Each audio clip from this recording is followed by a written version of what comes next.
me. I like that. When I was young, I had 2 pair of leaves. Besides that, the pinstripes and the gray. The one I wore on Mondays and Wednesdays. While niggas flirt, I'm sewing tigers on my shirt and alligators. You wanna see the inside? I see you later. They come the drama. Oh, that's that nigga with the fake. Wow, why you punch me in my face? Stay in your place, play your position. Become my intuition. Go in this nigga pocket, rob him while his friends watch it. And hoes clock it. Here comes respect. His crew's your crew, or they might be next. Look at they man, big man, they never try, so we roll with them. Stole with them, I mean loyalty. Niggas bought me milks at lunch. The milks with chocolate, the cookies, butter crunch, 80 lunch.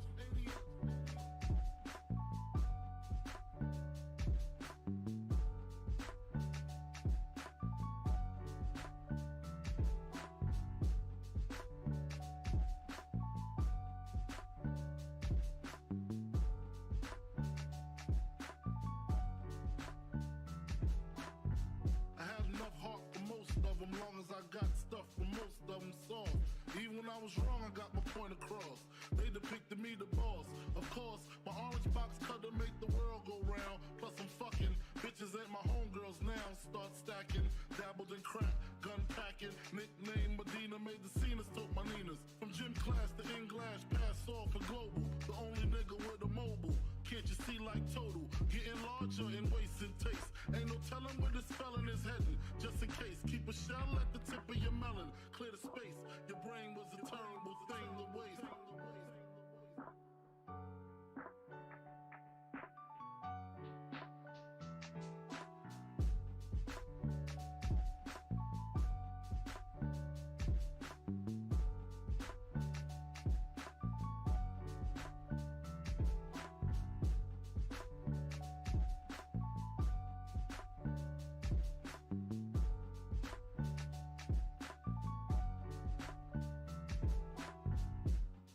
Realizing to master enterprise and I ain't have to be in school by 10. I then began to encounter with my counterparts on how to burn the block apart. Break it down into sections. Drugs by these selections. Some use pipes, others use injections. Syringe sold separately. Frank the deputy, quick to grab my Smith & Wesson like my dick was missing. To protect my position, my corner, my layer. While we out here, say the hustler's prayer. If the game shakes me or breaks me, I hope it makes me a better man. Take a better stand, put money in my mom's hand. Get my daughter this college plan, so she don't need no man. Stay far from timid, only make moves when your heart's in it. And live the phrase, sky's the limit. Motherfucker.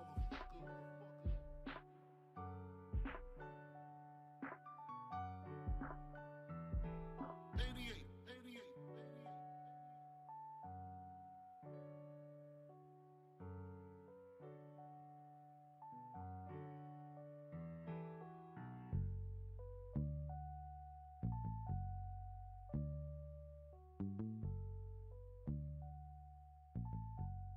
And live the phrase, sky's the limit.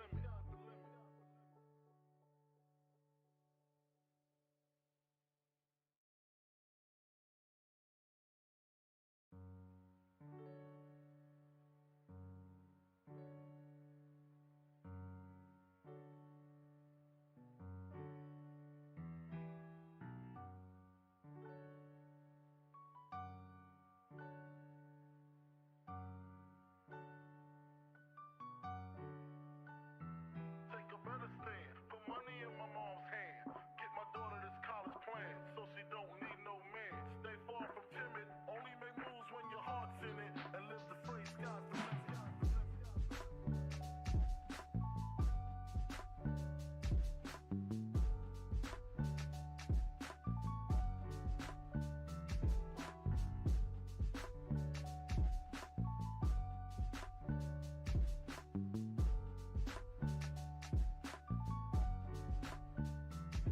A nigga never been as broke as me.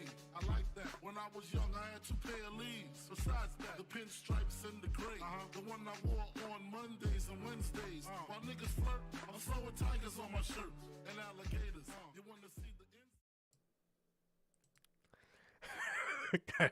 All right, man. What is going on, guys? We are back with yet again another edition of the Notorious Heels podcast, man. And this is the very first installment of our newest show, Flipping the Script, man. So we brought to you guys on Monday, the fact that we were going to be doing a new show.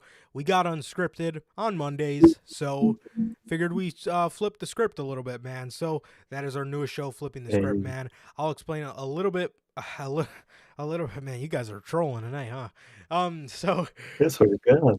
So, I'll explain a little bit more about the show after I get done doing the intro, man, as usual. So let's get this show on the road, as John Moxley said, man. So what is going on, guys? We're back with yet again another edition of the Notorious Hills Podcast, and this is, again, the first edition of Flipping the Script. This is, again, our newest show, man. But as for the OG shows, if you guys did miss this past Monday's edition of Unscripted,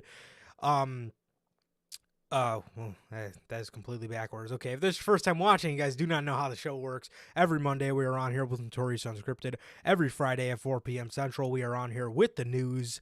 And if you guys did miss this past Monday's edition of the news, of Unscripted, rather, you guys can now watch that on all platforms, man. Anchor, Spotify, Google Podcasts, Apple Podcasts. And if you want to see it first, join us right here after Monday Night Raw, every Monday with the news, man. Is WWE's women's division really changing, man? We go in depth, actually pretty big on SmackDown, man. We go in depth on the Bray Wyatt breakdown and what that could have possibly meant. And why am I in red?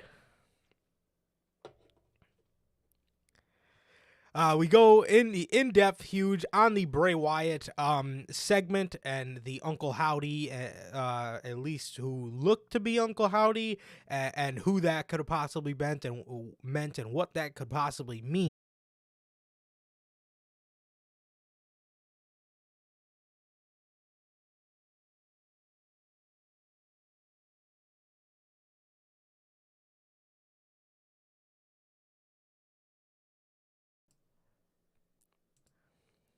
Okay, my apologies.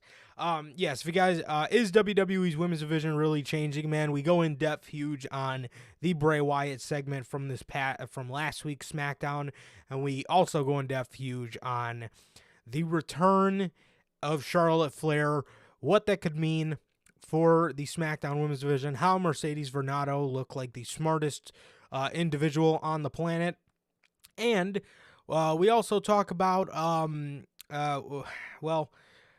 we also talked about why that decision was made from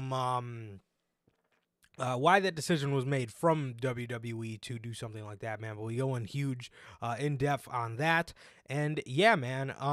So if you guys did miss that, again, that is available now for you guys on all platforms, man. Anchor, Spotify, Google Podcasts, Apple Podcasts, and again, if you want to see it first, right here every Monday for Notorious Unscripted, man.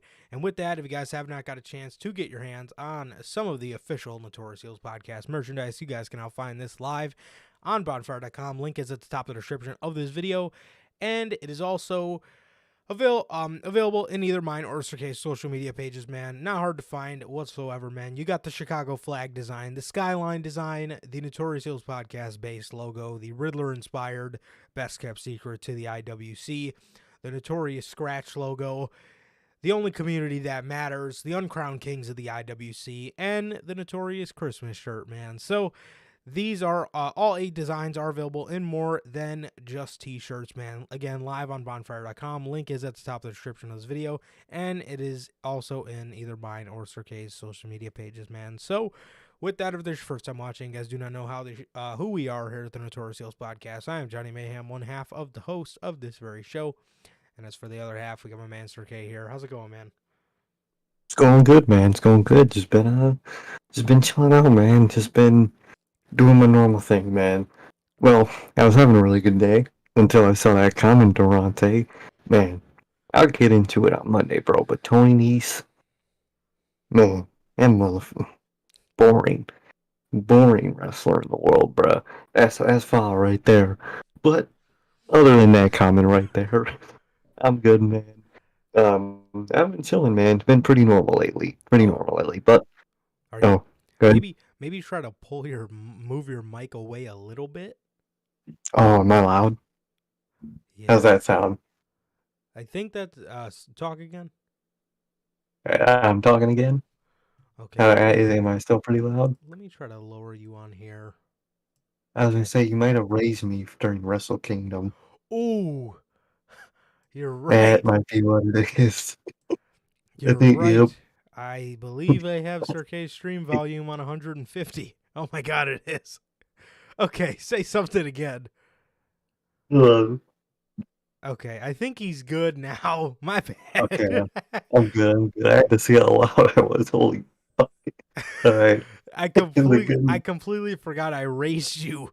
Um for those of you who don't know, we me, Sir K, and our boy manager Logan, were we were on Discord all watching Wrestle Kingdom the other night. So we'll get into a little bit of that tomorrow, man. But yeah, I apologize, man. I apologize. You actually might be able to move your mic a little closer to your face now. Okay.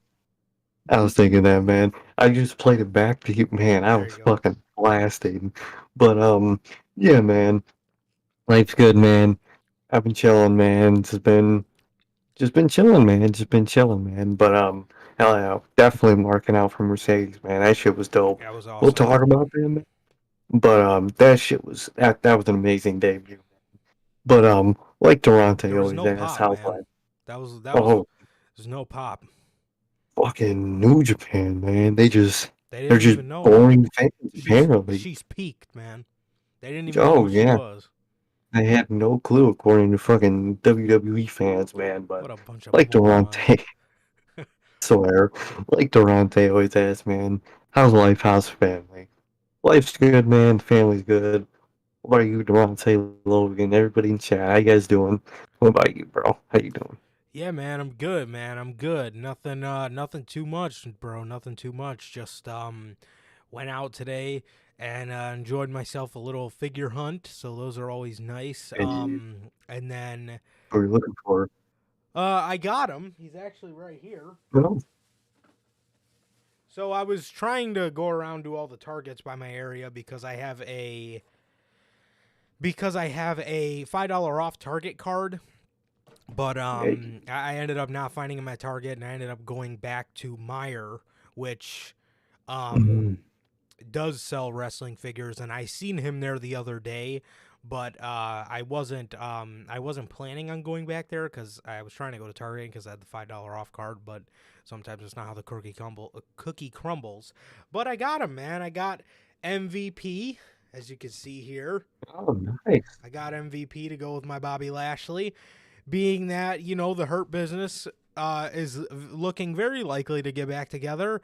But I think Vince McMahon might have fucking rained on my parade, man, because if Vince McMahon comes back, that group isn't going back together, man. So that is thoroughly hurting my feelings right now. But it's nice to have because I do just love the pairing of Bobby Lashley and MVP. I've always loved the pairing. So, Yeah. so it'd be nice to have, man. One day, I'm telling you, I might do it. I might do it rather quickly, man. I'll show you guys my display case, man. I never posted pictures anywhere. I know I sent them to you guys and stuff, but I will maybe one day show those to you guys on stream, man. But yes, this is my successful figure hunt for the day, man. MVP. So, yeah. Um. Other than that, man. Other than that, bro, I'm good. I'm good, man. Yeah, just landed Kyle O'Reilly. So Oh, yeah. I have all four now of my Undisputed Era Hey. figures on the way with the championships. So I got all four of them. So that's pretty cool. And yeah, still waiting on this damn seller to get back to me on the Chris Hero, bro. But other than that, What? um, motherfucker won't send me the damn offer, bro. But well, actually, I sent him an offer. I'm just waiting for him to accept it. But regardless, I'm good, man. As Durante always asks, bro, I'm good. Family's good. And what about you, Durante? What about you, Logan? Everybody else in chat, bro. My God, do we have a lot to talk about tomorrow, bro? We have Mhm. a lot, man. We got, to give you guys a sneak peek, even though I'm sure most of you guys know about the shit. we got more CM Punk trolling. We have the Sasha Banks stuff to talk about, how WWE reacted to her being in New Japan and how they feel about it. Money in the Bank, news on Money in the Bank. I'm sure you guys heard about that. That's very exciting. Even though I wish Money in the Bank would have been on Mania. It was one of the gimmick pay-per-views. At the end of the day, I didn't mind it, but I would prefer it on WrestleMania. Exactly. So, and we got news on Money in the Bank, and then the big one, man. Fucking, and you know what, dude? This video is gonna hit so much different. I tweeted it out, bro, but this is gonna hit so different, being that now there is a possibility that we don't see a lot of this on WrestleMania, because if Vince McMahon is back, none of this, a majority of this shit that we have, that we both individually have written down, probably is not happening. So, bruh. Yeah, but we'll get into that tomorrow, man. It is just so fucking frustrating, man, to be a WWE fan. I mean, especially now, man. I mean, this is supposed to be the time where it's not stressful. And Exactly, bro. the one thing to And it's happen, very. to make it stressful would be Vince McMahon coming back and Johnny Gargano's booking. But, And you know, listen, you know, I don't know, man. I don't know. Please, God, no. But anyway, we have prepared some pretty cool WrestleMania cards for you guys, man. We got night 1 and night 2 each for me and Sir K, and we're gonna go over individually our respective cards. We'll do Sir K's night 1. He's gonna talk about his, and then we'll talk about it all together, and then I'll go into mine, and same thing for night 2, man. So yeah, without further ado, man, let's flip the script, bro. What do you got? right, man. All right, man. Okay, so night 1 starts off with the women's Money in the Bank ladder match. Now, I like the idea of the Money in the Bank ladder matches being on Mania. I thought about switching it when I saw the news, but like I was thinking, man, this is if I, along with Triple H, would be booking this shit, Correct. I would keep this, man. So I kept the Money in the Bank title matches. It starts off with the women's on night 1, and the people in the match go as follows: Asuka, Tegan Knox, Bayley, Piper Niven, Alexa Bliss, and Becky Lynch, man. Now, reason I put people like Bayley and Becky in there, not only will it, make sense when I talk about, past things that could happen during the match, but I want to step back from, well, now the 3 horsewomen. So I want to step back from what's left of the 4 horsewomen, the 3 horsewomen, and give other people a shot in world title situations, man. And you'll see that later with my, 2 other women's, title matches later and cards and whatnot. But I want the likes of Bayley, Becky, and Charlotte to step back for once. She was the first one I named. She is in the Women's Money in the Bank ladder match, and she is going to be the winner of that match. Now, I put all these people together because most of them have history. Bayley has history with Asuka. They could play into that match. Bayley has history with Alexa Bliss, even though that is ass history. They still have history they could play into. Bayley and Becky have history. And then I like the idea of Piper Niven and Tegan Knox in there just to toss it up with 2 people that are, not newer, but done less in WWE. I think that's a cool mix of women with histories and without histories, and I think it could produce a really, really nice Money in the Bank women's ladder match, man. And like I said, my winner would be Asuka. Of course, now, what she's been teasing on social media that I haven't seen her tease at all in like the last 2 months was she's been teasing her Kana side. That's what I would have her be. I don't know, she could come back in the Rumble, even though I probably wouldn't since she wouldn't be winning it, so I'd maybe save her till after the Rumble. Have her come back to TV as more of a Kana-like character, man, and that's who wins the Money in the Bank ladder match. Asuka is more of that Kana-like character, man, and I think that would produce a really, really good Miss Money in the Bank, man. It's different. She'll have something to hold for the time being that she isn't champion, and no one ready for Asuka is a cool thing to put with the Money in the Bank, briefcase. Because let's say on the draft night, you have, obviously both women's world champions there because, draft stuff. She could just randomly attack both of them and tell both of them you weren't ready for Asuka. You know what I mean? Shit like that could be really cool. And I think Asuka would be amazing as Miss Money in the Bank, man. So that's my first match, and she is my first winner, man, because I really like that. And she doesn't hardly have history with what will be my women's winners, but it's great potential history. So that is match one of night one, winner being Asuka, man. The second match is definitely my least, not my least, my not it's not my favorite. I kind of had to sacrifice some things. It's not obviously going to be all dream match after dream match. Sacrifice had to be made. It is an IC title match between what the winner will be Sheamus, and I will get into that, versus Solo Sikoa, man. So I wanted Sheamus to face someone maybe a little bigger, but I didn't want to do certain people like McIntyre because that's been done before. I didn't want to, you know, there's a lot of big people on the card that just are busy doing other things, man. So you always got to make sacrifices on the show. Sadly, not saying this match is bad. I think this match is bad, but it's not as, it's not an IC title match in its core, and I'm willing to admit that, man. But the way Sheamus would win the IC title would most likely be at Elimination Chamber against Walter, man. And you have reasons for, not to spoil it, but to do differently things.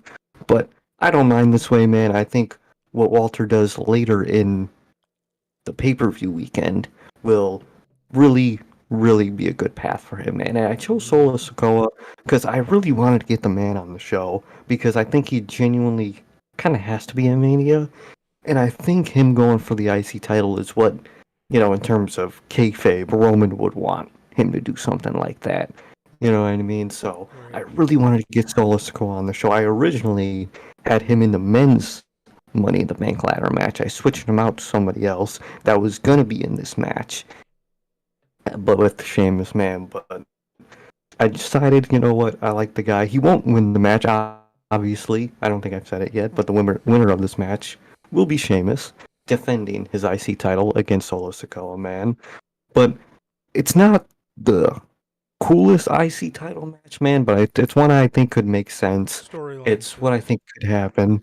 Yeah, and it's a nice path for Solo Sikoa, man. He doesn't have to win, and if he loses, he won't look horrible, man. He's Solo Sikoa. He has the future. He has so many years to do big things in this company, man. Even let's say this motherfucker Vince does take over, I still think Solo has a pretty good chance in the future of this company, man. So this is my second match, and it's not as great as I would have liked it to be, but I'm still happy with it, man. I'm still happy with it. And the next match, man, a really obvious match. I think a match we could all guess is happening. So, in terms of, me and you talked about this, but match placement, I tried to, work with, man. So, I put, the Women's Money in the Bank ladder match first. That would be an exciting match for fans to get into, whatnot. And Sheamus could be an exciting person for some fans to watch. So after that, I wanted to put something that the match itself is going to be a nice, calming, a nice break for the fans. Not saying this match is going to be ass. Obviously, you don't want to just purposely put an ass match, but put a lesser match to ease people into what the next match is, which is a very high, crowd reaction match. The next match I have is Rey Mysterio versus Dominic Mysterio, man. It's what they're doing, man. It's what they're doing. It's what I'm doing, man. It just makes sense. It's what they're teasing on TV with all the the random showing up to their houses and stuff, and I really like it, man. I for someone who hates Dominic, and he sucks, but he's been funny, man. He's been funny, and he is the winner of this match because even though, again, not the biggest fan of Dominic, I genuinely don't think he has the brightest future. But it only makes sense for the kid to win against his dad, bro. And Rey Mysterio is the type of guy to want his son to win over him, even though he probably knows deep down that his son kind of sucks. So, second, the third match is Rey Mysterio versus Dominic Mysterio, with Dominic going over, man. And yeah, I think it just fits. And again, you guys might be asking, isn't Rey technically on SmackDown now and Dominic's still on Raw? Me and Johnny discussed this, bruh. WWE doesn't really give a fuck about the draft right now. So we did. Not that we're just random person versus random person. It's still trying to make sense, but it's not strictly SmackDown versus SmackDown, Raw versus Raw, man. And Yeah, with I that do with the was. Judgment Day. Oh, Mm-hmm. I was gonna say that was one of the things I wanted to clarify is WWE is doing little to no consideration of their own brand split, so we didn't either. So Exactly. honestly just tried to put together the best card, and like I said, I mean, especially nowadays, you're seeing brawling brutes pop up on Raw just for the hell of it. Just You're for the seeing fuck of it. Kevin Owens, go over to SmackDown to tell his story, with the Bloodline. So I mean, it is what it is, man. Exactly, man. And for the Judgment Day specifically, it'll make sense for them to be on SmackDown, which it'll talk about later in night one, actually. But I have Ray versus Dominic Mysterio, man, and I have Dominic going over. And it'll be a nice calming break to see what is next, man. Which the next match is one of my favorite matches I've come up with for WrestleMania weekend, man. What will be at the time of Mania for me the Raw Tag Team Champions, the Hurt Business of Shelton Benjamin and Cedric Alexander versus the Judgment Day of Finn Balor and Damian Priest Okay. versus the OC of AJ Styles and Carl Anderson versus Street Profits, man, in a fatal four-way for the Raw Tag Team titles. I didn't have a fatal four-way on the show. Well, this is the only fatal four-way on the show, and I wanted one, and I thought I love multi-man tag matches, especially when there's good guys in them, and I would trust Triple H to book a good one, and I think all of these guys can mix very well, man, very well. From Finn and AJ's history, and if you're asking why of the OC I did AJ and Anderson, not only do I like, you know, Mhm. Anderson and AJ a lot. I think they're the two best wrestlers in that group. I don't fucking care for Gallows, bro. This is my show, bro. Gallows can take a back seat, bro. And I didn't really have anything singles for for AJ. So I think this is a very good spot. And like I said, the mix up between Finn and AJ would be really good, man. Montez Ford mixing it up with AJ Styles could be really good.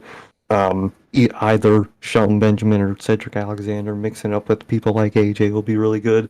And that's what's one of my favorite things about this match is the great mix-ups that can happen in the Fatal Four Way, man. Now, this very well could be. I just realized I didn't really make anything like a gimmick match besides the Money in the Bank ladder matches. You could really make this like a tornado tag, which what I probably should have added now that I think about it. But stuff like that can make these matches even better, man. Even fucking better. And the reason the Hurt Business is the Rock Tag Team Champions, man, I wanted to get them off the Usos because I didn't want Roman and the Usos to be on both nights defending both titles. I thought that would have been a little redundant for me personally, man. So how I would probably do it is they're kind of already teasing something like that on Raw with the way I was about to say Shelton Pierce, the way Pierce is talking about it on a Raw, but he's obviously getting tired of the Usos and the rest of the Bloodline fucking up shit on Raw, and the Hurt Business is a very business, obviously, related group. So it only makes sense for if he's tired of the Usos fucking shit up and that he wants a reason to get them off of Monday Night Raw, he could force them to just defend the Raw Tag Team Championships against a tag team that's on Raw. And I think the Hurt Business would be perfect for that, and they'd be the perfect person to take. And in this match, they would defend against the three other tag teams, man, and keep the Raw tag team titles after Mania, man. I like that path, man, because like I said, I didn't want to do the Usos twice, so I like this path, man. I love the Hurt Business, I really like Judgment Day, especially those two members, AJ and Anderson, and Street Profits. Man, I think they could all make a really good match together. It's one of my favorite matches I've put together in terms Yeah. of matches, and I think it's one that could logically happen. Man, I definitely, you could tell the point on TV right now is that Pierce is tired of the Bloodline and the Usos, and makes them just defend the Raw tag titles to get it off of him, so he doesn't have to see them on his show anymore, man. So, because one thing about on TV, the Usos can legally say at any time is we're Raw Tag Team Champions. We're technically supposed to be here. You know what I mean? So he might know that they want to pull that card, and maybe they do, and he wants to take that card off of them, man. So this is my Raw Tag Team title match, man. I really like it, man. I love the Hurt Business. They would retain in this match, man. And crowd would be going nuts, man. The crowd would be going nuts, man.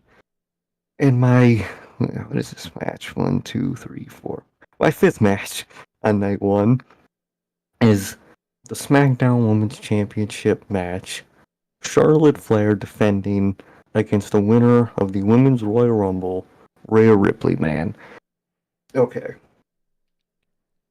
Get this on here for multiple reasons, man. Not only do they have their obvious history from NXT when Charlotte absolutely buried Rhea Ripley and took her momentum for like 2 fucking years until now, basically, with Rhea Ripley.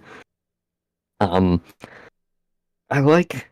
So, Rhea Ripley will be the winner of this match, taking the title from one Charlotte Flair, man. And I do like the idea, and I'm down for the idea of Judgment Day moving over SmackDown with Rhea Ripley, man. Obviously, they wouldn't win that Raw Tag Team titles in their, title shot match. So, they lost that opportunity. Although Dominic would be getting the win over Ray, he, kind of needed in itself. So to balance out the judgment, Finn and Priest losing, you could have Dominic and Rhea winning their respective matches, man. And from people like Wyatt to a possible people like Sanity, what I would probably put on SmackDown. I actually, spoiler alert, I don't have Sanity on the card. If I was booking it, I would probably have them debut the night after Mania, the Raw after Mania, or if they're going to SmackDown after Mania. But I would think a show like SmackDown with the Wyatt Six, Judgment Day, and Sanity could be, and Judgment Day, Sanity, and Wyatt Six could be a really cool mix of factions, man. I think that could be really cool, and it could explain why Dominic Ramen.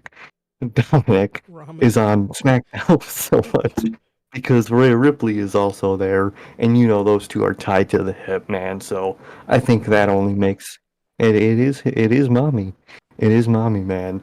And ever since I kind of thought of it, I really like the idea of Rhea Ripley, winning the SmackDown Women's title against Charlotte Flair or whatever championship Charlotte had. And, as of last Friday, she has the SmackDown Women's title, so perfect timing in a horrible way. But I would have Rhea Ripley go over, beat Charlotte Flair in their match, man. I think that would be a good path, man.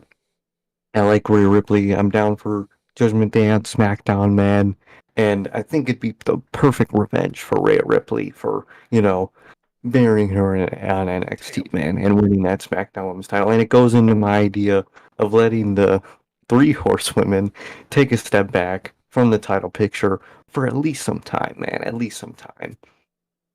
And my 6th match, second to last match on night 1, man.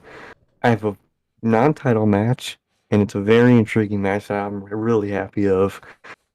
It is Bobby Lashley versus John Cena. Now, I looked it up. I do not believe this happened before. I am not a wrestling encyclopedia like you and Logan. It might have. I have no fucking clue. I googled it. I didn't. All that came up was people simulating it on various 2Ks. So I'm not sure this match has happened. So it could be a first time ever. And even if it's not, man, it is an amazing match, man. I love the. I wanted a good. Mhm. I want to say it hasn't because I know when Bobby Lashley first spent time in WWE, he was mainly on like the WWE CW thing. Yeah. So and John Cena was obviously, spearheaded on Monday Night Raw. So I want to say that hasn't happened before. And that, when you originally told me that, I really like that idea. That's a great Hell match. yeah, man. I want, no matter what on this fucking weekend, man, I wanted a great match for Bobby Lashley. Um, I was originally thinking of like smaller, faster guy with, not him, but like the likes of an AJ. So, because, big guys like Brock and Lashley always do great against guys those size. But all those guys were kind of busy, and Cena wasn't really busy. I had him in a match, but I was like, do I really want to do this match? I was originally just gonna do Cena in theory, but I was like, I want something greater for Cena. So I thought Lashley versus Cena would be a great match. Again, I looked it up. I don't know if it happened, man. All I saw on Google was 2K simulations of the fucking match. So I love the idea of this match, man. The story could be pretty simple, Bobby Lashley got not the Judgment Day back, the Hurt Business back, man. He's doing great on Raw, man. And John Cena, John Cena's always looking for a big fight, man. You could twist the story any way you want it. Maybe Lashley attacks Cena first. Cena opens up to a match first. It could go any way with a guy like Cena, man. Either way, this match itself is something I would really like to see, man. I think they could really kill it in the ring with each other. And I have it as my second to last match because although I think it's a really good match to happen for the first time ever, I put it in that, if you have to cut time out of the show, it'd be this match, second to last match. Because although it's a very great match, that's a dream match, it doesn't need a whole bunch of time. It doesn't need, 20 plus minutes. It could have it, but with both the guys' ages, it doesn't need it. So if you have to cut a little time, I wouldn't mind it being a match like this, which goes into my night two, which we'll talk about later. But the second to last match, for both nights, I try to put something that doesn't need, you know, 25 plus minutes, man. So I think this match kind of falls under that umbrella, and I really like it, man. Lashley obviously would get the win in this match, man.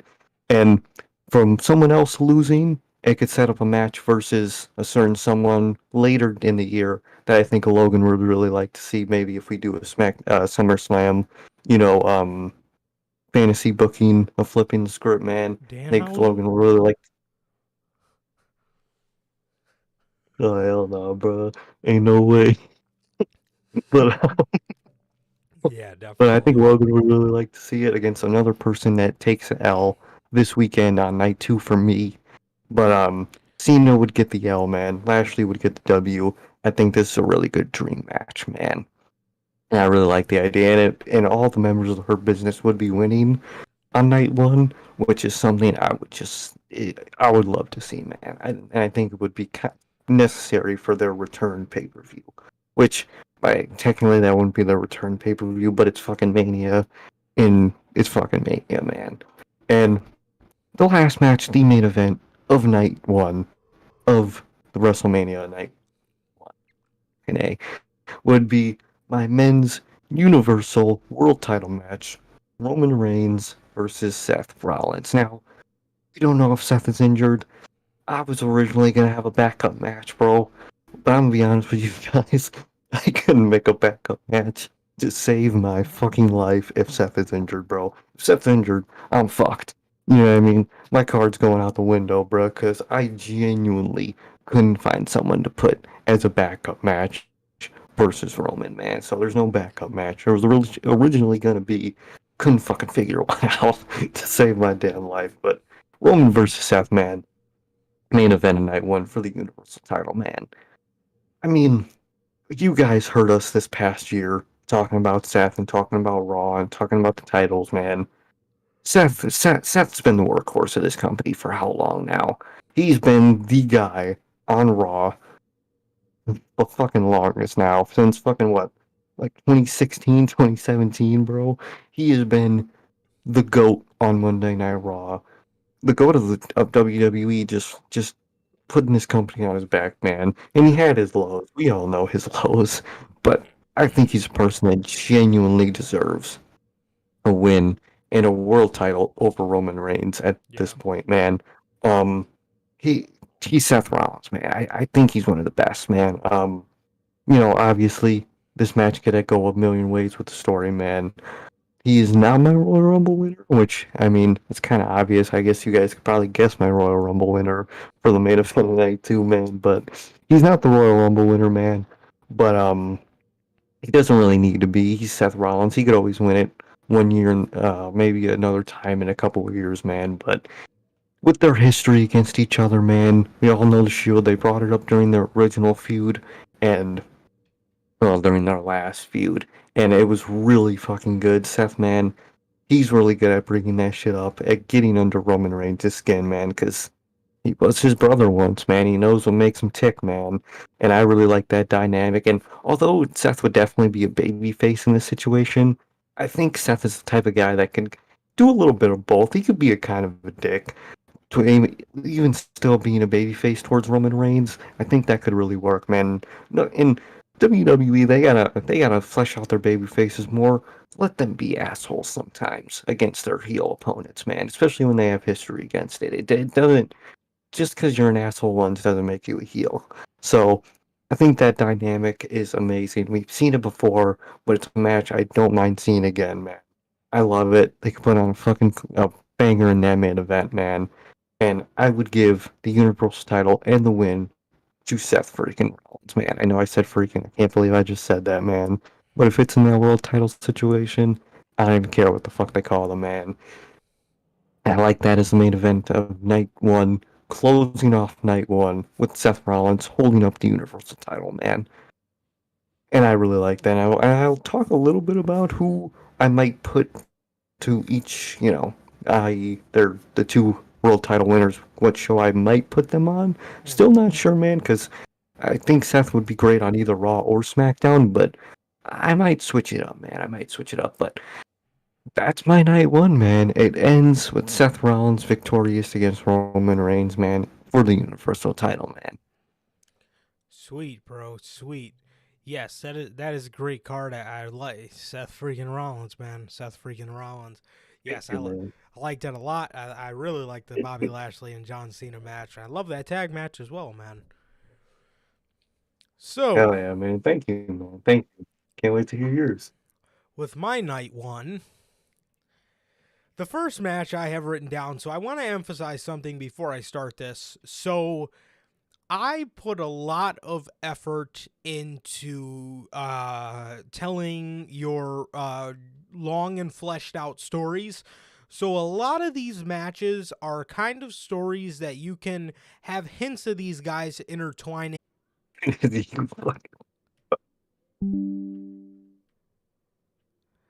I wanted to put a big emphasis on faction warfare because to your WWE audience, we haven't really seen anything like it on a WWE show, so I think it would be cool to introduce it. And yes, I put a big emphasis on faction warfare. You'll see a lot of faction warfare. You'll see a lot of stories, like I said, that can even be drawn back to what's going on today's current television. And I also put I threw a couple dream matches in there for the marks like ourselves. However, there are a lot of matches when you guys hear them, you guys are going to probably click off the video because they sound absolutely horrendous, but I will explain to you guys the story behind them. I managed to come up with a little bit of a story for most of the odd matches that you guys are probably going to hear come out of my mouth, and it'll probably sound like I would never book that in my right mind, but I will explain why. So, we're going to start things off, man. We got 8 matches for night 1 and 8 matches for night 2. So 16 matches in total. The first match is going to be the first match I have, also not going in any specific order. So it kind of all just depends on who is hot at the time and who is True. who is hot at the time, and kind of obviously your more interesting stuff you want to see. So for match 1 on night 1, we're going to talk about the U.S. title, man. Austin Theory I have Austin Theory defending the United States Championship in a triple threat. And I have Austin Theory defending in a triple threat match. And he is going to be defending against... Bruh. Okay. I swear we might have the same U.S. title match without even knowing. Okay, so Austin Theory is going to be defending the United States Championship against Bronson Reed and Johnny Gargano. Okay. So Austin Theory is We going to almost be... have the full match. I'm dead. So, yes, Austin Theory is going to be defending the United States Championship in a triple threat match here against against Johnny Gargano and Bronson Reed. So, this match I'm going to have, and I will explain, you guys are going to notice a common theme here. I'm also going to explain that at the end of the video. So, Austin Theory, like I said, will be defending against Gargano and Bronson Reed. So this, you can see the little hintings of a Johnny Gargano and Austin Theory feud, and then being with what had happened on Bronson Reed's debut, he, was cost Dexter Lumis the match. Dexter Lumis is kind of intertwined with Johnny Gargano, so you could kind of see the seeds at least being a little planted for this. Well, it could be the opener, it could not. It doesn't really matter. But yeah, so this was the US title match that I went with. Yeah, I think this would be great. And I would give the United States Championship here to Bronson Reed. I would have Bronson Reed. You could do a cool spot maybe where Johnny Gargano has the Gargano escape and Bronson Reed hits the tsunami on both of them lying there. And I think it would be a cool callback to their NXT days where Bronson Reed defeated none other than Johnny Gargano to win the United States Championship, or the North American Championship, rather. So that is my U.S. title match, man. I'm putting the U.S. title on the thick boy for the first match of WrestleMania. And with the second match... I'm going to go ahead and say Drew McIntyre versus Solo Sikoa. What is the problem here, you may ask? Drew McIntyre has not forgotten that Solo Sikoa is the man that cost him the Universal Championship at Clash at the Castle. He costed him the championship, man. Drew McIntyre has not forgotten about that, and he wants to seek revenge. However, I got some interesting plans for the Universal title if Seth is injured. We'll go over that at the end of night one as well. So this was one of my grudge matches I want to put on the show, and one of the matches that I think that we could put a nice emphasis on the story for. The next match. Okay. This is going to sound weird. This is going to sound really weird. The next match I have Karrion Kross versus Logan Paul. Why am I doing this, you may ask? Well, I like Logan Paul a lot. I think the dedication he has to the WWE is great. I think it's great, and I think he truly does care. And let's be honest, he is fucking amazing. So with that, I think we can introduce a cool story here of WWE changing under the Triple H regime, and we're starting to see more of the NXT feel into it. And Karrion Kross doesn't believe that there is any place for people like Logan Paul in WWE, such as like YouTubers and stuff like that. And I think this could be a really fun match. I think with Logan Paul's fast-paced style and Karrion Kross, being a bigger guy, I think this could make for a really good match. I think Karrion Kross could have control for most of the match, have Logan Paul start to do that babyface comeback, and then in the end, just have Karrion Kross end up mauling Logan Paul. And I think it would be really fun, and I think this would be great publicity for Karrion Kross. I think this would be a good way to get him out of there because Logan Paul is very popular. Logan Paul comes with eyes. So instead of doing a guy like Logan Paul versus John Cena. Everybody knows John Cena. Let's get some eyes on a guy like Karrion Kross. So that was my thought process behind this, and I thought it could make for a really good concept and a really fun match, and I thought it could make for a cool concept, like I said, of Karrion Kross thinking that a guy like Logan Paul is a disgrace to wrestling, and, you know, he wants to fucking beat the hell out of him for it. So, yes, that is my third match on WrestleMania Night 1. My fourth match is Edge. We got Edge. He's on Night 1, man, and he's going to be in a dream match against Shinsuke Nakamura. Edge versus Nakamura. This is a match I really think you can kind of ride the momentum we're on with Nakamura going to do Pro Wrestling Noah. I think we can ride this momentum. My original plan was to do Karrion Kross versus Edge. However, Edge is just getting out of a dark feud, if you will, with the Judgment Day by this point. I don't want to see him in another feud where his mental fortitude is being tested. And if Edge is really going to retire, I just want banger of matches. And if I'm being 100% honest, Edge versus Karrion Kross as a story sounds okay, but the time frame doesn't match up. Maybe you could do it in the summer, but I don't think the match would really be all that great. So let's get Edge in there with enough, as much, young, but maybe not even young, but just people that he's never faced before, and people that could have a really good contrast in styles. And let's get Nakamura back into the limelight. So that was my thought process with that. Man. And yeah, so that was these two matches obviously intertwined because Edge, because, you know, my original match was Edge versus Karrion Kross, but I don't know. Like I said, he's just getting out of a, you know, dark feud where, again, his mental fortitude is being tested by the Judgment Day, and Karrion Kross, honestly, I feel would just be the same thing all over again. So It would be. So I wanted to do something fun for Edge, a dream match for him, and Edge versus Nakamura scratches that itch for me, man. So, and then like I said, Karrion Kross versus Logan Paul, I think it'd be great eyes on Karrion Kross, and I think it would be a fun match to put Logan Paul in against somebody who's a little higher tiered on the card. I don't want to just see him continuing to face lower tier guys like The Miz and fucking people like that, man. So, I mean, obviously he faced Roman Reigns, but you get the point. Who did he face at WrestleMania?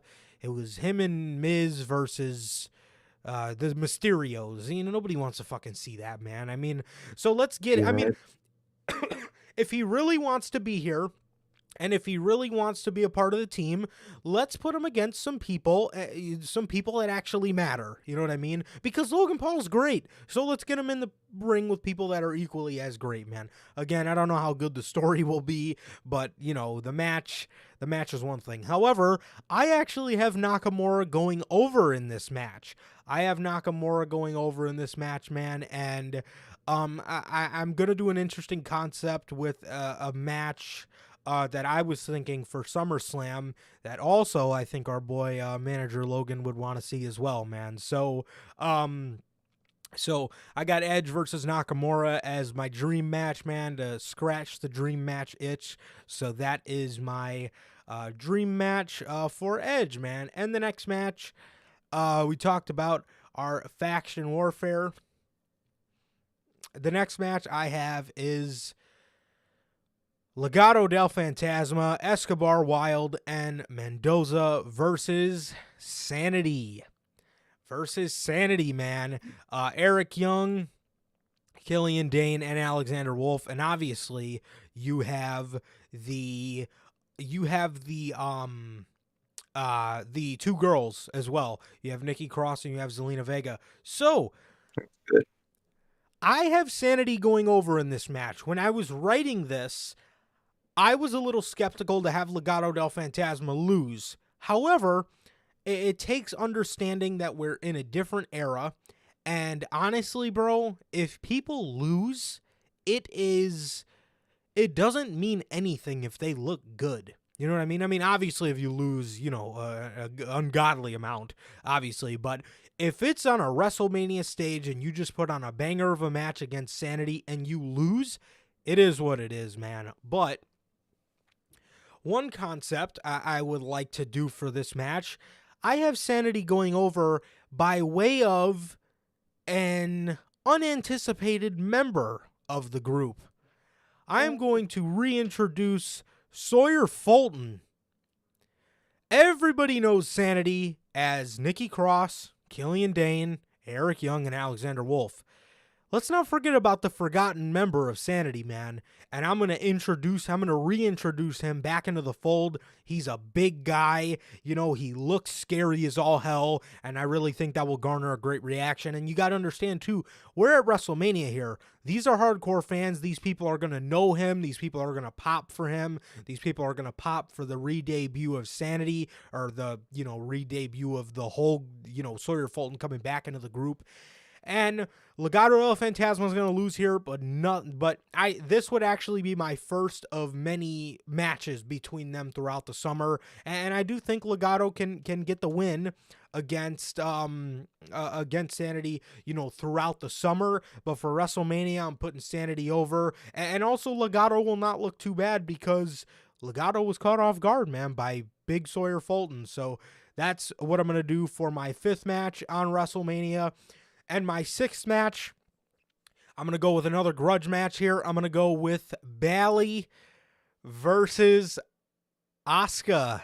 I'm going to go with Bayley versus Asuka. Man, I originally had Bayley slated in my women's Money in the Bank ladder match. However, I wanted to switch it up for you guys, and I wanted to make it a little fun for myself, you know, to switch it up a little bit and see what I could do with some of these people. Unfortunately, some people like Candice LeRae and Piper Niven and stuff were, unfortunately, Shayna Baszler were left off the card.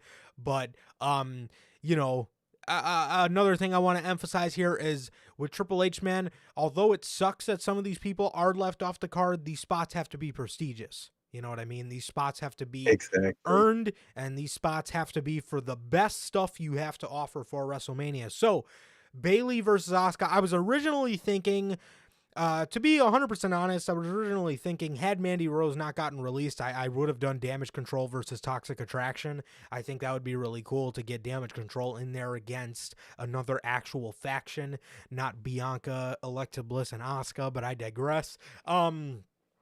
We're going to do Bayley versus Asuka here. This is going to be another grudge match, and I'm going to put Bayley over. I'm going to put Bayley over in a hard-fought victory, and this is what's going to happen at the end, man. Bayley is going to shed some of her heel persona, and she's going to look at Asuka. She's going to extend her hand, and Asuka is going to turn heel. Asuka is going to turn heel, and she is going to absolutely flip her shit here, and this is going to be the end of her losing for a long time. This is going to be the end of Asuka's losing. I don't think we take her off television. I think we have her turn heel, and then I think we have a decent enough point in you know, and you know what?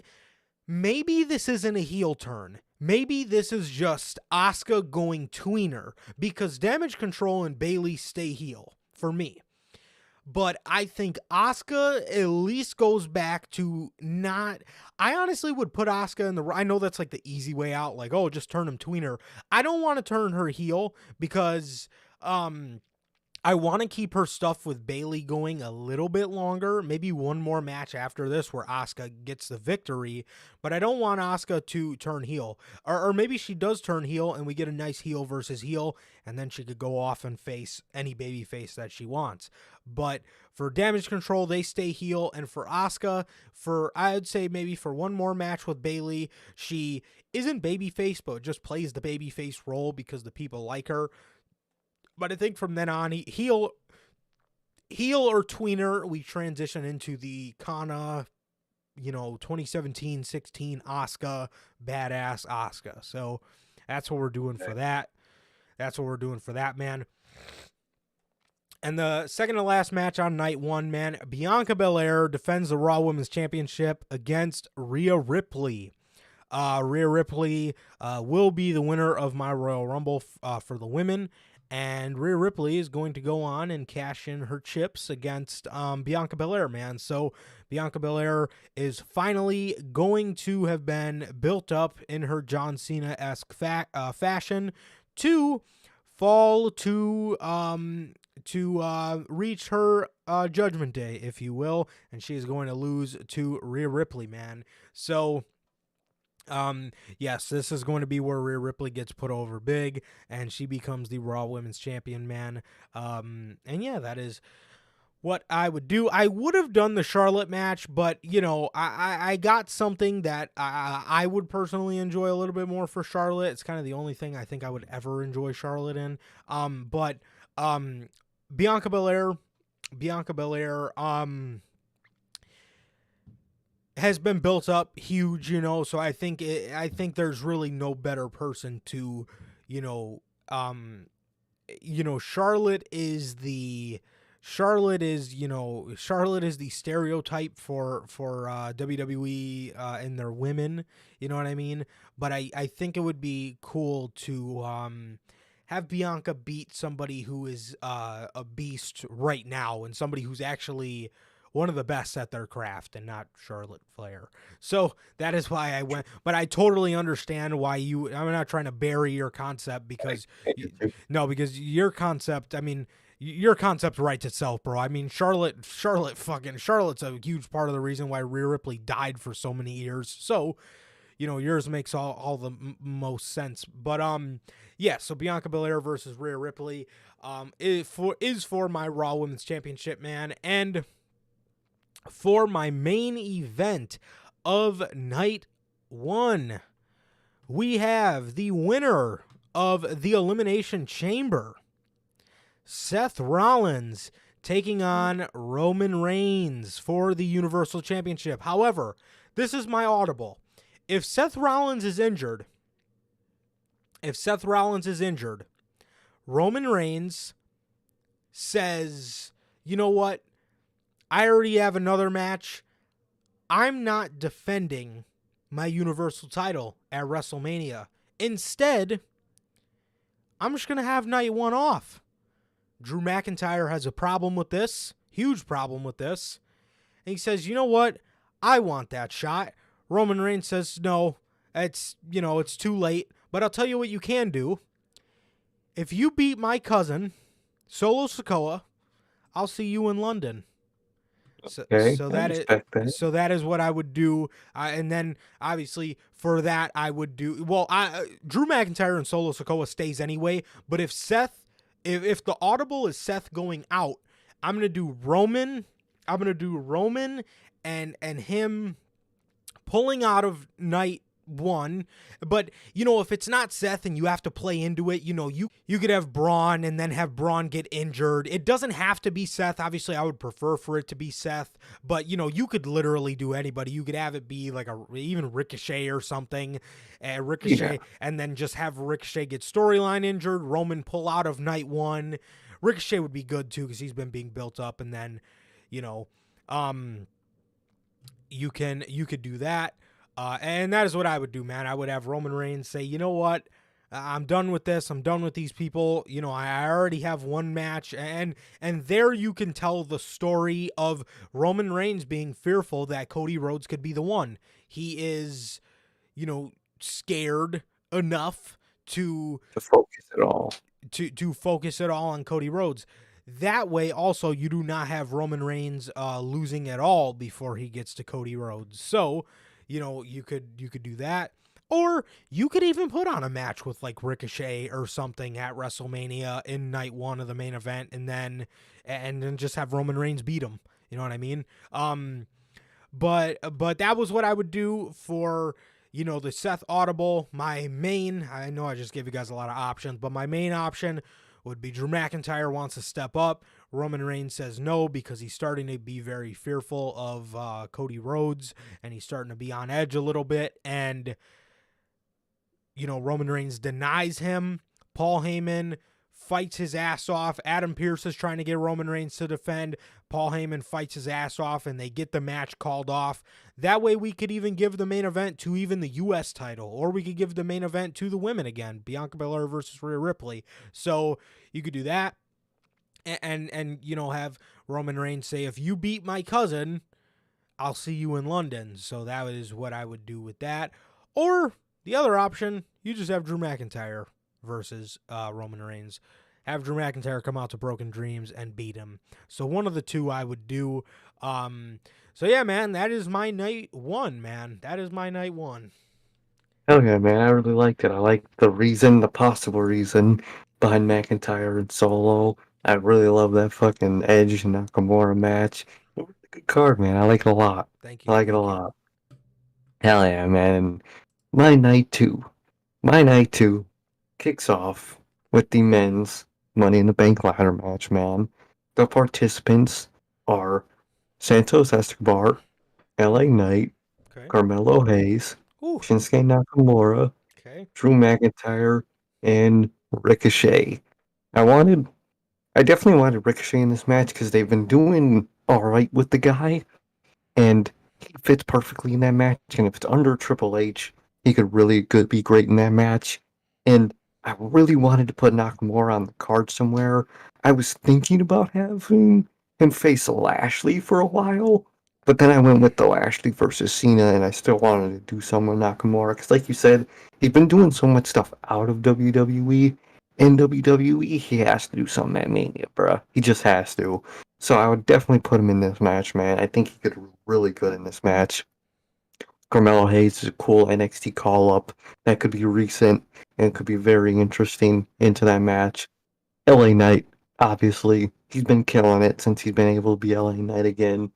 And Santos Escobar, I also wanted to get him on the card. I couldn't get LDF, I couldn't get the whole faction, but I was able to get Santos Escobar on the card. And definitely put him in that Money in the Bank ladder match, man. And my winner of the match, well, back to the participants for one more second. The reason I also put McIntyre, because I was going to put him in that Sheamus match, but I was like, they've done that a million times. I'm not going to do that another fucking time. And I wanted at least one bigger, tougher guy in this match, because that's when they do it right, that's always a cool dynamic to have in these matches, is the one, heavier, tougher guy versus all the smaller, faster guys. So I like that dynamic. I think McIntyre could be perfect with that because he's also, Damn. lean enough to produce something interesting, man. To I really just produce. I just got a great idea for my Uh, night one, but I'll it ties into night two. That okay. something wild just hit me. All right. Cool, bro. Hell yeah. But that's the reason I put all these participants in, and it got mixed around a lot. I was originally gonna put Dragunov somewhere in this match. I Ooh. decided not to. I was also thinking about doing Dragunov versus Lashley because I love, the Yeah. dynamic of Walter and Lashley. But I think saving that for like a UK pay-per-view, it could be the Yeah. moves, man. Oh yeah. Could definitely be the moves. But my winner of the men's Money in the Bank ladder match and the new Mr. Money in the Bank will be LA Knight, man. It's been in the news, man. Yeah. It's something that's very possible to happen, bro. And I think he would be genuinely a great Mr. Money in the Bank, man. And a lot of with the other stuff I did across this show, I want to really put a win and something on these newer, younger guys like LA Knight, bro. Something we don't normally just get to see on the random. You never nowadays get to see like a guy like LA Knight be a Mr. Money in the Bank. You know what I mean? Never. He is my Mr. Money in the Bank. He's the winner, man. And I think he could be a really good Mr. Money in the Bank, whether it's cashes in on possible Seth Rollins, possible Cody Rhodes. Any of them could be really cool, man. And I really like this match that I made, and I think LA Knight, it's one of those matches where I was gonna do it the whole time, and the whole time LA Knight was gonna be my winner, man. He's really proven himself amazing in this Wyatt feud, man. And not that I didn't think he was amazing, but Yeah. He's he's really proving fucking himself good to the main roster audience. to the main roster audience, and you love to see him do that because NXT people don't always have a good record. Obviously, yeah, most times it's not their fault, but with doing that, man, and the fact that he's really, the fans are really liking him and really connecting with him and doing the yeah, I think it's really Yeah. cool, man. And and let's say you do, customize the fucking briefcase, putting yeah on that shit could be fucking fire. Oh yeah. So that Yeah. could be really fire, man. So that's what kicks off my night two of WrestleMania. Men's Money in the Bank ladder match with LA Knight grabbing the briefcase and becoming Mr. Money in the Bank. Oh god. I'm losing my fucking voice here, man. Come on. My second match on night two of WrestleMania, man. My US title match. Also a triple threat with Austin Theory defending against Dexter Loomis and Bronson Reed, man. Okay. I really like this. Um, I really like Theory going against those, way related members and opponents. I like that, man. You're full screen in the Discord. Okay. You're Oh, good. You're yeah. good. All right, you're back. Right. Okay, okay. What was the last thing you heard? I heard you talking about Theory versus the Way members. Okay, yeah. So the match, obviously, I'll reiterate, is a triple threat. Theory defending the U.S. title against Dexter Loomis, and fuck, Bronson Reed, man.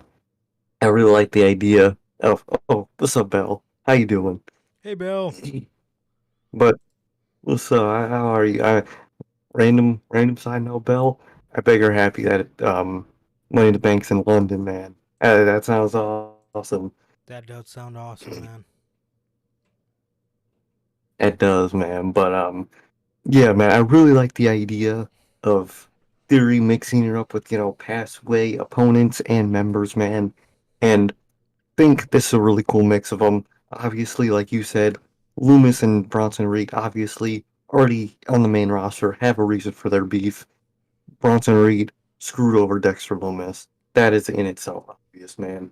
In theory, have being the U.S. champion, Loomis's path with Johnny Gargano also being the same as Theory's path with Johnny Gargano could lead to cool stories. And Theory versus Reed back in NXT, all that mix up stuff happening could I make love for a those really fun segments, story, bro. man. Oh my god, those fucking segments, man. That shit was funny, man. Dude, That Austin shit was Theory was funny as funny hell. as fuck, bro. He was funny as hell back in NXT when he was fucking in the way, man. And that's another reason why this match exists. Just a reminder of the way, which is also there's another reminder of the way later on night two, man. And I'll get to Okay. that later, man. But I would have Theory retaining in this match, man. I like Theory. He's not the next John Cena to me, at least not yet. But I still like the guy. I think he could be a good U.S. champion, man. And I would have him defend the title, man. He could pin either Dexter Loomis or Bronson Reed.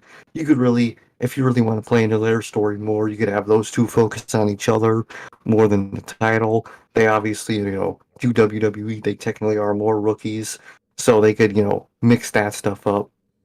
And reason like that, man. But it is a triple threat where Theory does defend his U.S. title, man. And I really like that triple threat, man. My next match, dream match, man. Dream match. And I did the same thing, not the same person, but the same idea you did with Edge that I did with Edge.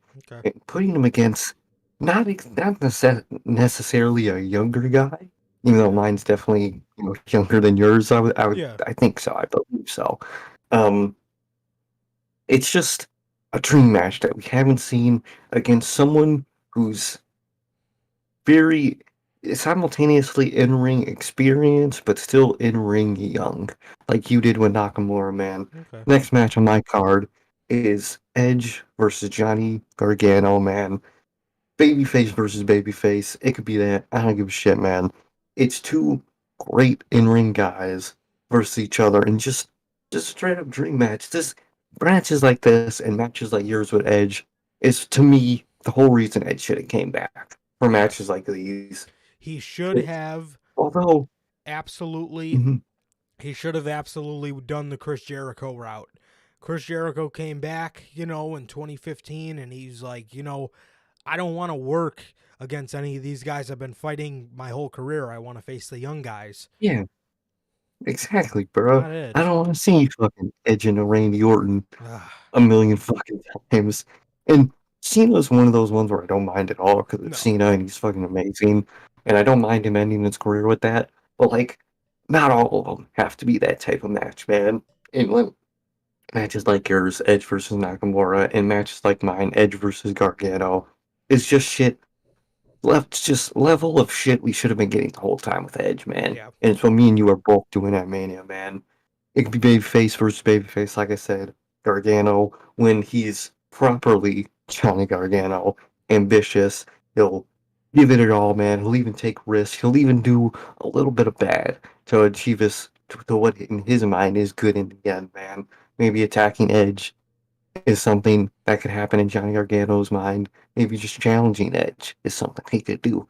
I don't really mind how we get here, man, but Edge versus Johnny Gargano is a dream match to me, man, when I think could really be good on WrestleMania, man.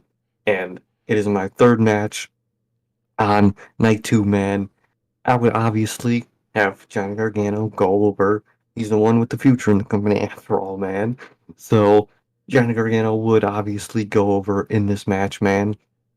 And Edge losing and Cena losing could obviously tie in to a future match between them, maybe at SummerSlam, whatever it might be, versus, Edge and John Cena in the future, man. Because Edge could be thinking after this loss to Johnny Gargano, like, damn, Finn been fucking with my head. I lost to Johnny Gargano. I'm losing all these, to him, younger guys that aren't experienced as him. What's going on? He could have a real, you know, self reflecting after a loss to a guy like Johnny Gargano, and that could lead to a match with John Cena in the future, which I really like. And again, just the match itself of Edge versus Gargano is something I would love to fucking see, man. And that's the type of shit I want to see from Edge, man. It's my third match on the show. Gargano going over, man. And I love that idea, man. I really like that match, man, and I think it's a really good path for the both of them. My fourth match on night two of WrestleMania, man, the women's tag team match, a match which I originally forgot about until last night. I forgot to do a women's tag match until last night, but I actually came up with one I'm actually really proud with because I didn't think I'd be able to come up with one. My women's tag team title match is Damage Control defending against Candice LeRae and Indy Love Hartwell, that. man. Love that. And I thought of that last night, and I was like, that's really cool, especially with the way stuff that happens in the U.S. title match. I think a way reunion between Candice LeRae and Indy Hartwell could be really cool and really fun, and it's something for them to do, since obviously neither of them are in singles world title, things. So I think that'll be really good, man. And it would have Candice LeRae and Indy Hartwell go over in the match, beating Damage Control, man, which yeah, I mean, yeah. Again, I'm perpetuating loser control, man, but just the path they were set on at this point, man. I mean, I hate to say it, but the faction, at least up till Mania, just are destined to lose, man. Yeah. They really fucking are, man, which I hate to say, man, but it's just how it is, man.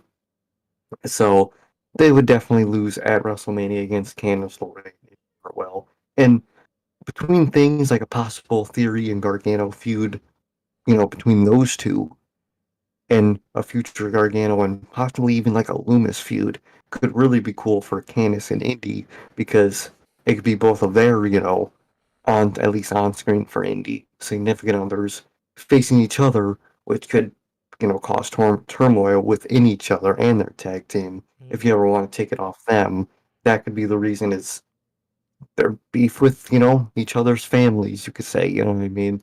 That could be the possible future end for that tag team, man. With all that way stuff, maybe the way all the members finally implode. But I really like this match. I came up with it last night on Win, and I'm like, damn. I really like what I produced here with this match, man. I I like that. forgot the championship's entirety. Uh, Fuck, man. Up until last night, I really like him, man. Sucks Damage Control has to lose, but maybe I wouldn't break them up in the draft. Maybe keep them together just for at least up until SummerSlam. One last shot with this faction, man. But after that, if it fails, man. But I really like the idea of Candice and Indy being the women's tag team champions, and I think those are really women's tag team champions that Mercedes and Naomi would be proud of, man. Not saying that they aren't proud of the women now, obviously, but I think that's a real women tag team that could like really make that, tiny division something, man. My next match is not a match in it actually. It's more of a moment. Fucking listen. I couldn't come up with a match for Bray Wyatt. I'll admit to you guys right here. Couldn't fucking come up with a match for the guy to say the to save my life. I have what happens next on WrestleMania isn't a match. It's Bray Wyatt confronting Uncle Howdy in some way or form. It could be some type of, you know, uh, theatrical match, something like that, maybe. Not really sure, man, but I think after what to me could probably be a loss to LA Knight due to the interference of Uncle Howdy in that feud in the LA Knight Roman in the LA Knight and Wyatt feud. Obviously Bray will want to confront Uncle Howdy in some shape or form, and on night two it would happen. Again, whether it's a uh the can't even fucking talk, bro. I don't know why I'm losing my voice. A theatrical match, or just a moment that happens on the pay per view, man. He confronts Uncle Howdy, and some way, shape, or form, the Wyatt Six is revealed, unveiled, whatever, man. Couldn't think of a match for this man to save the life. Bray versus Bo could be really good, and it obviously would end with Bo joining Bray, but that might be a little too, you know, Roman and Jay esque for me personally, man. Maybe. I don't know, man. Either way, it ends with Bray Wyatt revealing the Wyatt Six, either coming to terms with Uncle Howdy, becoming one with Uncle Howdy. Who knows what Wyatt in himself is, you know, gotta go in depth with him in a whole episode by himself, basically. So something happens, whether it's a match or not, where Bray Wyatt and Uncle Howdy come face to face, or some mental to mental, and the Wyatt Six is revealed, man. And that happens on night two. It could happen on night one because night two is a little stacked, but either way, it happens this weekend. It happens Mania weekend, and it fucking happens, man. The next match on night two is the SmackDown Tag Team Championship match. The Usos defending against Kevin Owens and Sami Zayn, man. I prefer this path other than Sami just facing Roman, maybe winning or losing. KO individually doing that, man. I think this is the best path you could go down, especially with, Sammy and Jay being really intertwined in that group. I think this is the way to go. Usos versus the Cammy brothers, man. And I think it's the way they're going, man. It's the way I would go. It makes sense logically, man. Um, I like, KO and Sammy a lot. Usos definitely would have a loss after what will most likely be Elimination Chamber to me, like in night one, what happened with the Hurt Business. So they would only have one tag championship at this point. So they could be a little stressed at the moment and maybe a little intimidated with KO and Sammy at this point, man. And I'm not going to go into crazy detail here, but the way the turn would happen would definitely be at Elimination Chamber, obviously, Sammy's hometown. And the way I probably would prefer it to happen is I kind of don't want Sammy to mess up with the bloodline and then being just sick of him and just, obviously beating him up tossing him to the wind. I would actually like them to beat him up after a bloodline celebration because it would just make them look like such bigger dicks that it's just, yeah, we're on top of the world and we're tired of, letting this guy be with us, man, letting this guy think he's a part of us, and they just start beating the fuck out of him at Elimination Chamber, man. I would actually like if Roman successfully defends his world title in the Chamber, man. It still just beats the life out of Sami Zayn after that match, man. I think that would make them look even more heelish and villainous, man. I think that would be a really good path, man. It could really It would. baby face up not only Sammy to the fans, which is obviously already here, but to KO too. To even work to KO is like, although he's kind of like, I told you so, it's like, damn, I told you so, but they fucked you up, man. Something like that, man. And obviously, in this match, Kevin Owens and Sami Zayn would get the victory, taking the SmackDown Tag Team titles from the Usos, man. Let's just say it'll be a bad weekend for the Bloodline. I think no matter what, man. But I like the idea. Sammy and KO versus the Usos. I think that is the path that they are going with, and that they probably should go with, man. And KO and Sammy obviously get the win. It's the main storyline that WWE has been building up to for up until Mania, and I think it'll be a greatly deserved payoff on night 2, man. My next match, man. Brock Lesnar versus Walter, not Gunther. Ain't no way he's Gunther, bruh. Brock Lesnar versus Walter. Another match that is obviously, we saw it in the news. Planned for WrestleMania. It has its story that you could put behind it, whatever you might want to do, man. But I love the idea of this match, man. After Walter would presumably, in my night 1, obviously you guys saw lose to Sheamus at the Chamber. Sheamus winning the IC title, man. Walter being titleless. He needs a big win after that on Mania to not put him back on track, not that he would go off track if he lost the IC title, but keep him on track after losing the IC title. And I think, obviously, a win against Brock Lesnar is one of the highest forms of anything you could have in professional wrestling, man. Walter being that guy, the match would be fire. The aura will be fire, man. Fucking Logan, bro. He ain't Gunther, bro. He ain't fucking Gunther, bro. He's Walter. It's Walter versus Brock. But Walter versus Brock, man, I love the idea of that match. And I think a win over Brock Lesnar will solidify Walter as one of the next guys in this company, man. I think it'll be not only a great way to keep him hot after his IC title loss, but it'll be a great win nonetheless, and a great accolade to have that he could always say, I beat Brock Lesnar at WrestleMania. And afterwards, after WrestleMania, Logan, pushing it, bro, you're pushing it. And afterwards, I think it could really help Walter focus on Imperium stuff more, as they could go do, or he could go help them try to win the tag team titles. He could go try to help them win other stuff. They could try to help him maybe try to get the IC title back, but not completely, man. But I think after Mania, he would really be able to focus on his faction and them as a whole winning in general, man.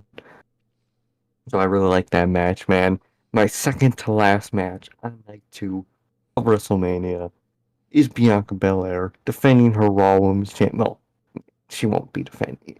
The Raw Women's Championship match. Bianca Belair versus Shayna Baszler, man.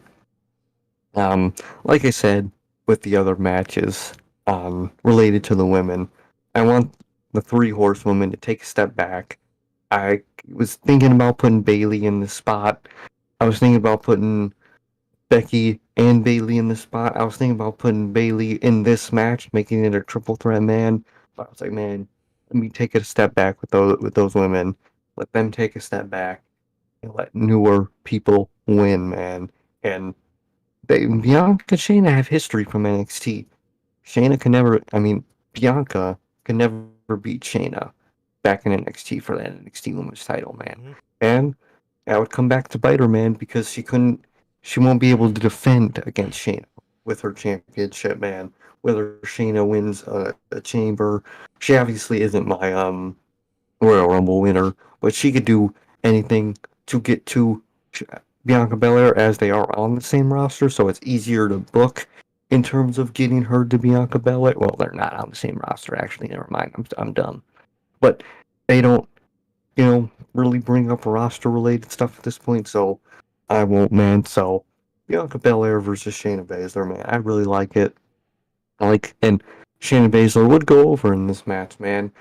I was originally gonna switch up one of the women's champions so one of them can defend at Mania, but this is a Mania where I think a good amount of people gotta lose their titles, man. And I think both current women's champions are two of those people that kind of have to lose their titles at WrestleMania, man. And again, I wanted a newer person on the main roster, even though she's technically not new. She's been here for a minute, but she haven't done anything with her for a minute. Shayna Baszler, man. Shayna Baszler being the new Raw Women's Champion against Bianca Belair, man. And the threat of Asuka is Money in the Bank Women's Champion. Money in the Bank. Dude, I cannot fucking talk. It's Miss Money in the Bank. Asuka, Miss Money in the Bank. The threat of that could be really interesting with a woman like Shayna, man. And that's who I would probably have Asuka eventually cash in on, because that would be a really interesting feud, because they basically did the same thing in NXT, and they never really, got to really mix it in with each other. So I think that could be a really good future feud for Shayna Baszler, man. And I like that path, man. I really like that path, and that's my second to last match on WrestleMania Night 2, man. In my main event of WrestleMania Night 2. I think the world could Indeed. guess it.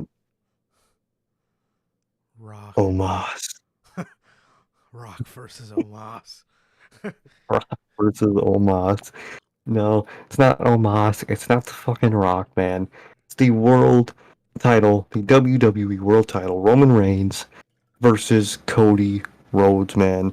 And Cody Rhodes, obviously, is my Royal Rumble winner. Makes all the sense in the world, man, to me. At least I think it should be Cody that wins the damn thing. How I would probably do it, I like the way of Seth coming out first, um, Cody coming out second. Not only do they finish their feud in that match, but Cody wins and goes on to face Roman in the main event of Night 2 on WrestleMania, man, and beats Roman Reigns for the WWE Championship, man. I mean, it speaks for itself, man. It's the whole reason Cody fucking came back, bro. I don't want to see him go for the US title. I don't want to see him go for Seth again. Even though, again, I don't mind a match between those two happening at all. I don't mind it. He's got to be going for the world fucking title, man. And Roman is the world champion. And just let a guy like Cody beat Roman. You know, that's the type of shit I want to see under Triple H, man. That's the type of shit I would do with, or if I was Triple H, man. And it'll just be a kick-ass match, bro. Cody's great. He could bring anybody to a good match, man. Well, most people. Roman's definitely someone that he could have a great match with, man. It's what everyone's been talking about. It would be a year in the making. A year before that, Cody Rhodes returning at Mania. And the second he showed up, we all said, Cody versus Roman next year at Mania, man. So it's my main event for night 2 of WrestleMania, man. And I was thinking about this. I'm down, although for up in the whole year, I've been saying I would keep Cody on Raw after the draft, man. I wouldn't mind seeing him on SmackDown and keeping Seth on Raw. Even though now that I think about it, Seth has been on Raw for so long. I wouldn't mind seeing Seth on SmackDown. Obviously Cody staying on Raw. Even to be honest, either way, I don't mind which champion goes where after the draft, because no matter what, they're both great wrestlers in themselves and produce great matches with whoever is on their respective rosters, man. But my main event, what ends the weekend is Cody Rhodes. You know he's gonna be fucking crying, holding the WWE Championship in victory, man. Confetti going everywhere. It's fucking red, white, and blue fucking confetti. You know Cody. He'll have his fucking daughter there. Will be forced to see his godforsaken wife, man, and it'll be Cody getting that win and having his Daniel Bryan moment at WrestleMania. Love it, bro. I love it. That's Thank you. awesome, dude. Thank you, man. I like the Lesnar match, man. I like the Edge match. I love that women's tag match, bro. I love that women's tag match, I man. actually really like how it turned out. Yeah, dude. Awesome. Awesome. Yeah, Walter and Brock. That's solid, bro. Hell That's yeah. solid on any Real show. solid. Um Hell yeah. Okay, back to night 1 really quick. What I would do, and this is what I would do. This is the final product here. I'm gonna go Drew McIntyre and Roman Reigns in the main event. Drew was my sub anyway, but I ended up booking this as if there wasn't a sub. But like I said, in case of audible, I'm gonna go Drew versus Roman. Drew takes the title from Roman Reigns. Solo Sikoa wrestles a Roman Reigns open challenge that he gives him. And then I think you could debut somebody pretty cool in that spot. Doesn't really matter who it is. Cameron Grimes, Dragunov, Carmelo Hayes, Braun Breaker, whatever. Drew McIntyre takes the title, walks into Money in the Bank, and then on that show faces Walter for the Universal Championship. Okay. Yeah. Tonight, too. The first match I got, heading back to the faction warfare, we have the Judgment Day versus the Hurt Business. We have Judgment Day versus the Hurt Business, man. This could be a really interesting story because the Hurt Business could be back in business, you know. They're coming back into WWE or whatever. Then Judgment Day are like, whoa. Hold on a minute. We've been holding this show down since Triple H took over. So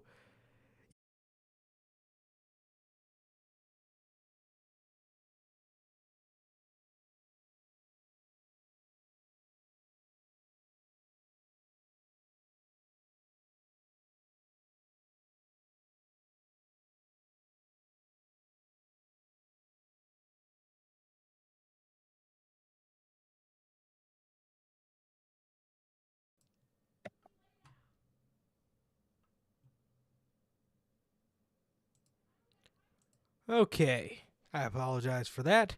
All right, back to this, man. Back to the good stuff. Okay. The Hurt Business versus the Judgment Day. Like I said, man, Bobby Lashley, Cedric Alexander, Shelton Benjamin versus Finn Balor, Damian Priest, and Dominic Mysterio. This match, again, faction warfare. Like I said, we have never seen anything like this on a WrestleMania card, so I think it's going to be nice to emphasize the factions in here, man. So what I'm going to do here, man, I'm going to put the Hurt Business over. I think then you can potentially even move the Hurt Business to SmackDown after this, man, or something of some sorts, or you keep them on Raw, but I'm going to put them over the Judgment Day, man, at WrestleMania, man. So that is what I'm going to do for my first match of night 2. And yeah, man, I'm going to put the Hurt Business back together in full force, man, and have them beat the Judgment Day. Honestly, with the Judgment Day, I don't know if you want to start dropping some of the members from the group after this. I don't really know where you go with Judgment Day. I don't know if maybe you start the long process of a breakup here. You tell, a longer story with the breakup of Judgment Day. I think this would be the starting of the wheel starting to turn for the Judgment Day breaking up.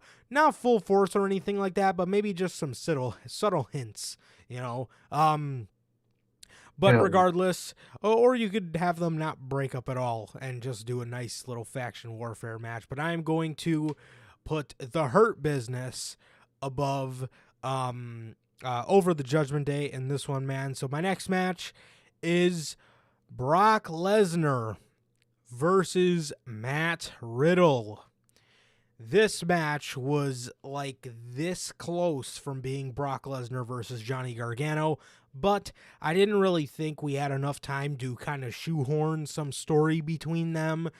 Instead, I wanted to go with something that doesn't have doesn't have any on-screen story, but they do have backstage rumored beef, if you will. So Brock Lesnar versus Matt Riddle, I think this would be great. I think this would be great, man. And I think this would be a good way to legitimize Matt Riddle again, get him in some serious stuff.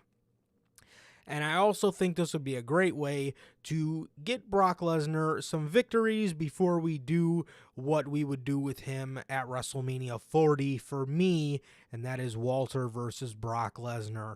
So, you don't want to have Brock lose too much. You still got to get him some victories here and there.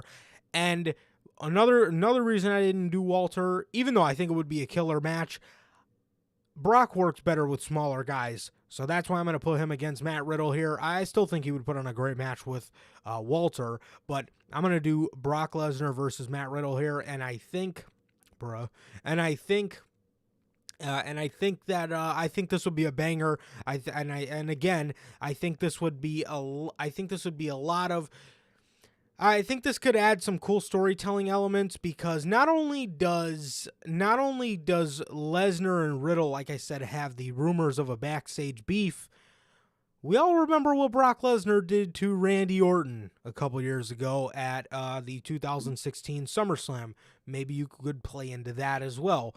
And these are two legit guys. These are two UFC guys, and they're both great. So I would go ahead and do this, man. And I'm going to go ahead and put Brock Lesnar over here, man. I'm going to go ahead and put Brock Lesnar over. But like I said, dude, I was literally that close, an inch away from doing Brock Lesnar versus Johnny Gargano. But I'm going to go ahead and say Brock Lesnar versus Matt Riddle takes the cake here for me. The next match, man, is for the SmackDown Women's Championship. We have Charlotte Flair defending the SmackDown Women's Championship against Becky Lynch. Okay, so I know a lot of people might not like this. However, this for me is probably one of the only things at this juncture that I would enjoy seeing Charlotte Flair in, and I'm only saying that because their stuff. Normally, I wouldn't want to see something like this, but their stuff from Survivor Series 2021 was so fucking good, and I really think they got some serious money on the table here. And again, this is quite honestly the only thing I would like to see Charlotte Flair involved in, other than going back, coming around the second time and putting Rhea Ripley over again. I think that'd be awesome. But this stuff, I really think there's a lot of money on the table here. And I think originally I had this match slated as Flair versus Lynch versus Bayley. But I wanted these two to tell a more focused story. And I also didn't want it to look like we were snubbing Sasha Banks here by the year she leaves, putting the three of the four horsewomen in a match together, when we all know damn well the four horsewomen should have got a fatal four-way match at WrestleMania sometime, just like the Shield should have got their WrestleMania main event. They did not. But yes, I'm going to go ahead and say Flair versus Lynch. I really think we could tell a great story here with their friendship and stuff like that, because building the Survivor Series, it was good. It was some good shit, man, and I think we're leaving some serious money on the table here. But regardless, for the Tag Team Championships, I'm going to go ahead and say the Usos versus none other than Sami Zayn and Kevin Owens. Oh, by the way, completely forgot. Becky Lynch would be going over. Seth Rollins would, in case there's no audible, Seth Rollins would then walk in to SmackDown with Becky Lynch, as champ. Well, not together, but you get the point. I I would know. Yeah. never ever put them as an on-screen act ever again. But yes, I would have those two then go over to SmackDown and hold the championships. Becky don't got to hold the championship for long. You know what I mean? This, have her put Yeah. somebody over in London. You know what I mean?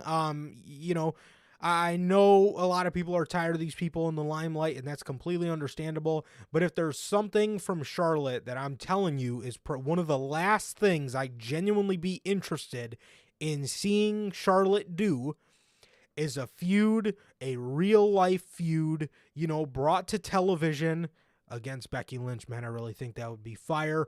And yes, I would put Becky Lynch over here. So for the tag team championships, I got the Usos versus Sami Zayn and Kevin Owens, man. I'm obviously going to put Sami Zayn and Kevin Owens over here for the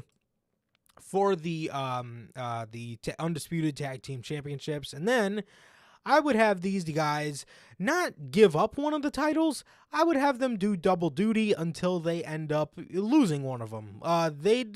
Maybe they start defending them separately, man. Being that the Usos defend them together, or maybe WWE just introduces one tag team championship where the champions float. You know what I mean? Something like that I think would be pretty cool, man. But regardless, no matter what they do with it, I would have it go to Sami Zayn and Kevin Owens. Now, for the Intercontinental Championship, I am going to go ahead and do Walter versus Sheamus 2. This is going to be the grand first main roster loss, I think, right? No one when he was under Vince, maybe not, but I would think so. I would think so. Yeah, the first, at least to my knowledge, the first main roster loss against Sheamus. Gunther versus Sheamus 2, Walter versus Sheamus 2. I'm going to give Walter his first loss here in the rematch. I think this will absolutely tear the place down as they did in the UK, and I think it would be just as good, if not better, man. They obviously put on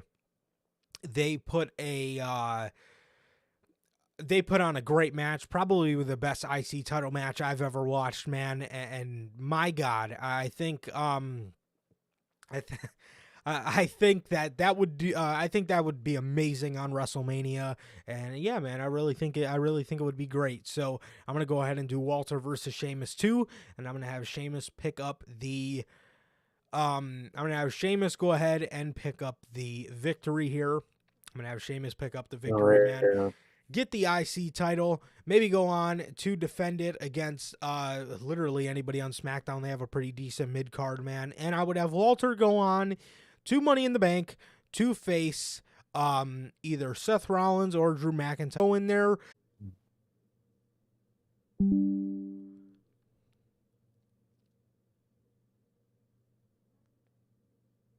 It's back. For me, it's back. Nope. Yeah, we're back, but it's red.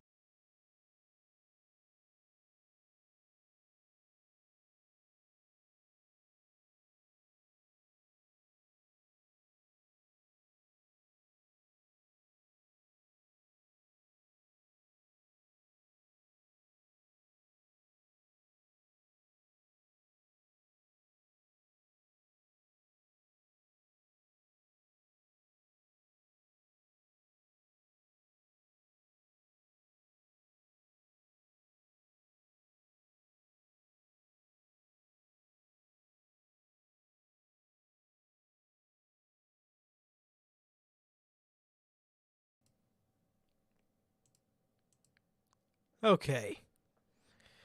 All right. Where were we? Where were we? All right. So the next match I'm getting out of the way, man, is a match that I am very excited to actually have done away with the Money in the Bank ladder match. Done away with the Money in the Bank ladder match for, and this is because this freed up a spot.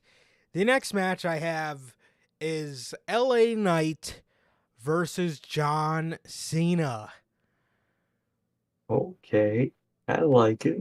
Bro, this match, for from the very moment I heard the news about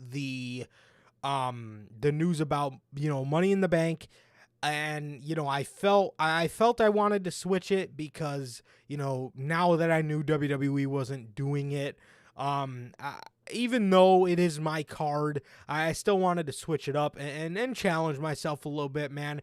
And I was very excited that's freed up a spot for LA Knight because, to be quite honest with you, I have no idea what I was going to do with John Cena. I mean, I knew he was going to be on the card, but it probably would have been, it probably would have been good, but it probably wouldn't have been this. And I think this is absolutely fantastic. And being that we have Money in the Bank coming up, a couple months after WrestleMania, I'm going to go ahead and put LA Knight over here. I'm going to put LA Knight over. I think he'll be on a big hot streak in his career, and that culminates at Money in the Bank with him capturing the Money in the Bank briefcase. So, John Cena versus LA Knight, man, I think this would be just fantastic, man. I think the promo battles that we can see between these two can just be godly, man. I really do.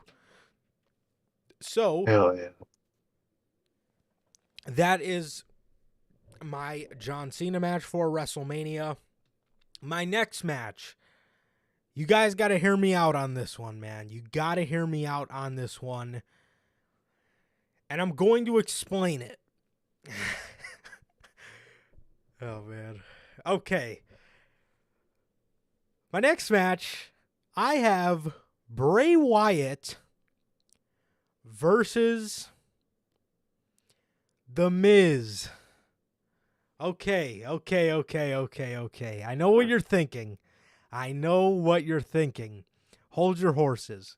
So, my thinking here, is I need a guy who can face Bray Wyatt, and we need a guy who can lose to Bray Wyatt and who the fans don't have to worry about what is next for him after this, right? So we need a guy who can wrestle a match and who can put we could put against Bray, and the focus can be 100% on Bray Wyatt, and we don't have to worry anything about his opponent, but we still need a bigger name. This also makes a little bit of sense. With my thinking, we debut the Wyatt Six in this match or after. Who is a guy that has wronged Bray Wyatt? Or more so, Bray Wyatt's brother, a member of the Wyatt Six. Who is a guy that belittled his brother? Who is a guy that made his brother his lackey, made his brother carry his bags for him, made his brother, again, his lackey? The Miz. They can't see us. At least for me, we both just. Oh, wait. Nope, never mind. Oh, okay. Never mind. My stream was delayed severely. Never mind. Oh, my bad. Go ahead. You're good. Okay. Who is a guy, that has belittled Bray Wyatt's brother? And this time, we don't have to tell the story of The Miz just absolutely being frightened with Bray Wyatt and Bray Wyatt, putting dolls in his house and whatnot. We don't have to worry about any of the stupid, goofy horror stuff. Even though I thoroughly did enjoy that feud, this is going to be more reality-based. However, Miz is going to have no idea why Bray Wyatt hates his guts so much until Bo Dallas is revealed at WrestleMania, because this is a guy that they're targeting because he has hurt Bray Wyatt, or not necessarily Bray Wyatt, but his brother. And if you hurt his brother, if you got a problem with his brother, you got a problem with him, man. So that is why I'm doing this match. And also, this is my thinking behind this one. This is my thinking my thinking behind this one. Everybody changes after they face Bray Wyatt. That's the stigma, right? Everybody changes after they face Bray Wyatt. I'm going to use this match to turn The Miz back into what he used to be. I'm going to enable this, and this is going to change The Miz into and make him a little more edgy like he was in 2016, and just have him run that fucking mouth, man. That is the money with The Miz. So I know at first glance that sounds very weird to do Bray Wyatt versus The Miz at WrestleMania. But again, we need somebody who can lose to Bray and who, because the fans won't have to be like, great, now that derails him, because it's The Miz. Mm-hmm. Nobody, like, for example, if I were to put Bray Wyatt against a guy like, Santos Escobar, then you have to worry about that making Santos Escobar look like shit. And now how much legitimacy does Legado del Fantasma have? Because now they're just probably going to be, destined to lose to the Wyatt Six all summer. So my logic with The Miz here is there's actually a lot of things, You have the component with Bo Dallas and The Miz Taraj. He knows The Miz. He wronged The Miz. So maybe Bray Wyatt doesn't have a problem with him, but the Overseer has a problem with him. Uncle Howdy has a problem with him because he has wronged the family, right?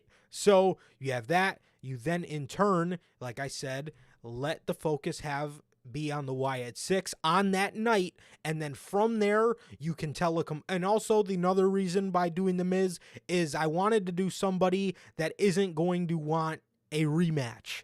Because, the Miz could just get his ass beat and learn his fucking lesson and go right back to the old Miz. And Miz is kind of a pussy anyway, so he's not really going to want to fuck with all of them. He's not really going to want to bark up that tree again. So, and then in turn, the Miz can go on and reinvent himself, and the Wyatt Six can go on and finish telling their story. But Bray Wyatt obviously goes over the Miz, and we introduce the Wyatt Six, and then they tell their story throughout the summer, man. And with that, my final match for WrestleMania is Roman Reigns versus Cody Rhodes for the WWE Championship, man. This match is a no-brainer. This needs to happen. If this doesn't happen, this is going to tremendously take away from the show. And everybody's going to be thinking about this the whole time, so you need to do it. So Definitely. Yes, it absolutely needs to happen. Cody Rhodes needs to win the WWE Championship, man, and that is night 2 for WrestleMania, man. That is night 2, and those are all the matches. Those are all 16 matches I would do across both nights, man. Hell yeah, man. I really like what you did, man. I really like what you did with Wyatt. I actually really like the Miz as his opponent, man. They have the good history. I didn't even think about the history of Bo, bro. I really like that. I love what you did with Brock. That sounds fire, bro. That's another match I totally forgot. Like a feud idea I totally forgot about. I really liked your card, man. It was amazing. Thank you, bro, and likewise, man. I think you had some really cool Thank concepts, man. I think you had some really cool concepts, some really Thank cool you, matches. man. But yeah, man. So that is what we would do for WrestleMania, man. Like I said, I tried to make it as story driven and as and add a little bit of faction warfare and some pretty cool dream matches, man. But I would be Hell yeah. I would be, I would really like, this is how I would do WrestleMania, man. I really like what I came up with Bray Wyatt, for Bray Wyatt and The Miz, because not a lot of people are thinking about that, man. And like I said, maybe Wyatt isn't the one that has a problem with him, but maybe maybe like I said, I would make it to where the Miz just thinks Bray Wyatt hates his guts for the feud that they had in 2019, but then at WrestleMania it clicks because we get a face off between Bo Dallas and we get a face off between the Miz where Bo Dallas debuts as one of the members of the Wyatt Six, and then the other ones, all come into fruition too. So that's what I would do, man. It's Yeah, man. So that is that. I need to ask, what was your initial reaction when I said Bray Wyatt versus The Miz? I was like, oh yeah, because literally people always like hated that feud for some reason. I remember fondly of their last feud, man. So that's the first thing I thought of was how surprisingly fondly I remember their feud. I was like, you know what? I never thought about that. That's pretty good. And then when you said Bo, I was like, oh, that's really good. I totally forgot about their connection. I like that a lot, man. Yeah. That's the emphasis I wanted to put on it. Um as soon as I got to thinking about who has a history with Bray Wyatt, I couldn't really find anybody that would make sense for him to legitimately have a beef with Yeah. now. And I started thinking about other members of the group. Obviously, Vincent and Dutch, don't really have history that I know of with anybody, currently on the roster. So Yeah. that's what brought me to. I tried to think a little bit about Eric Rowan too. But obviously people of his past are Bray Wyatt, Luke Harper, Bryan Danielson, Mhm. But then when I thought about Bo Dallas, I was like, oh snap, The Miz. What am I doing with The Miz? Nothing. Yeah. Okay, let me put him here and let me, have Bo Dallas right that wrong at WrestleMania, man. Have him debut and cost The Miz the match. So that is what I would do. That is what I would do for WrestleMania, man. I really hope you guys did enjoy this episode of Flipping the Script. That was our very first edition and our very first attempt to flip the script, man. And I think we did a damn good job, bro. I hope you guys did enjoy our match cards, man. Again, this is going to be the show where we do all types of fun stuff like this. We brought back our old fantasy booking concept. I think it went off without a hitch, man. We brought back the old concept for fantasy booking. And also, I want to remind you guys that this can be a show where some of you guys come on here, man. So, content creators, some of you guys, bro, some of our regulars, we love to have you guys on. You guys are all great if you guys would be down. So again, man, just let us know. I think this is going to go out one more time, man. I really think it is. Good Lord. I think we're destined for one more. Fucking shocker. Who would have guessed, man? I don't want to continue with this outro, man. Yeah, the fucking outro. It does it. Shocker.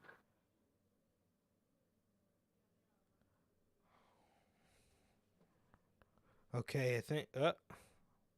Okay, all right, we're back. Okay, all right, man. So yes, this again. If you guys, I mean, Bell, manager Logan, eventually will be on the show. Durante, man. If you guys would be interested to just come on here and talk a little bit of wrestling, man, tell us about your story with wrestling. I think we could have some interesting conversations with you guys. Anybody, man, anybody, bro, and content creators especially, man, majority of you guys are invited. Oh yeah. With a majority of you guys are invited. Exactly.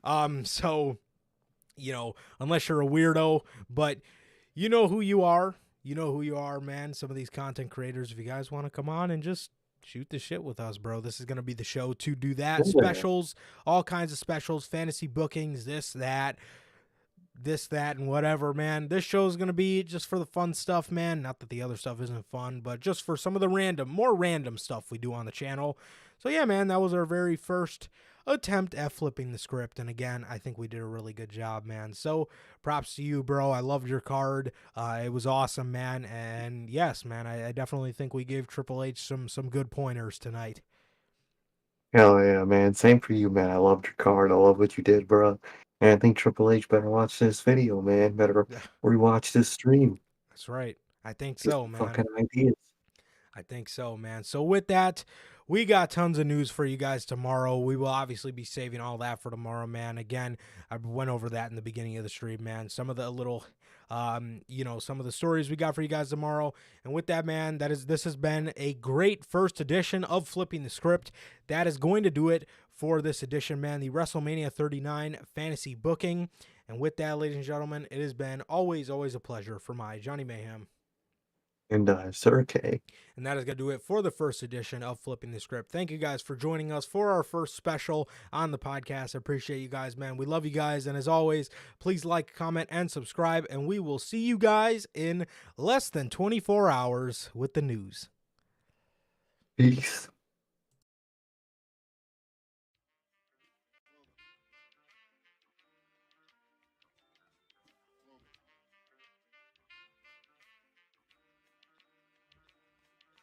I used to get deals on the bitch. Now I throw shields on the dick to stop me from that HIV shit. And niggas know they soft like a Twinkie fillin', playing the villain, prepare for this rap killing. Biggie Smalls is the illest. Your style is played out like Arnold when what you talking about, Willis? The thrill is gone. The black Frank White is here to excite, throw dick to dice. Bitches are like I'm brainless, guns are like I'm stainless steel. I want the fucking fortune like the wheel. I squeeze gats till my clips is empty. Don't tempt me.